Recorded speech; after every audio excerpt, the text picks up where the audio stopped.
the biggest ignorance of men is that God will do.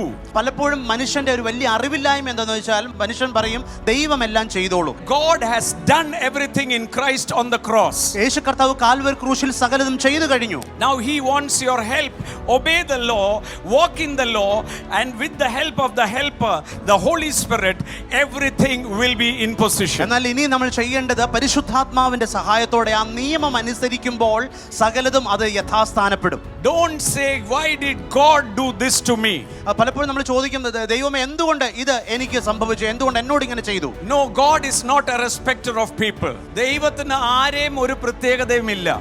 Me and you have no difference. എനിക്കും നിങ്ങൾക്കും തമ്മിൽ ഒരു വ്യത്യാസവുമില്ല. The same Jesus I am preaching who is in me is in you also. എൻ്റെ ഉള്ളിലുള്ള ഞാൻ പ്രസംഗിക്കുന്ന അതേ യേശു തന്നെയാണ് നിങ്ങളുടെ അകത്തിരിക്കുന്നത്. Hallelujah. Hallelujah. If he bless me, he will bless you also. എന്നെ ദൈവം അനുഗ്രഹിച്ചെങ്കിൽ അവൻ നിങ്ങളെയും അനുഗ്രഹിക്കുവാൻ മതിയായവനാണ്. Because it is written. എന്തുകൊണ്ടെന്നാൽ അത് ദൈവവചനത്തിൽ എഴുതപ്പെട്ടിരിക്കുന്നു. If you believe it, shout an amen. നിങ്ങൾ അത് വിശ്വസിക്കുന്ന ശബ്ദമുയർത്തി ആമേൻ പറഞ്ഞാട്ടെ. Shout, I will increase and never decrease. ഉറക്കെ വിളിച്ച് പറഞ്ഞാൽ ഞാൻ ഉയർച്ച തന്നെ പ്രാപിക്കും, താഴ്ച പ്രാപിക്കത്തില്ല.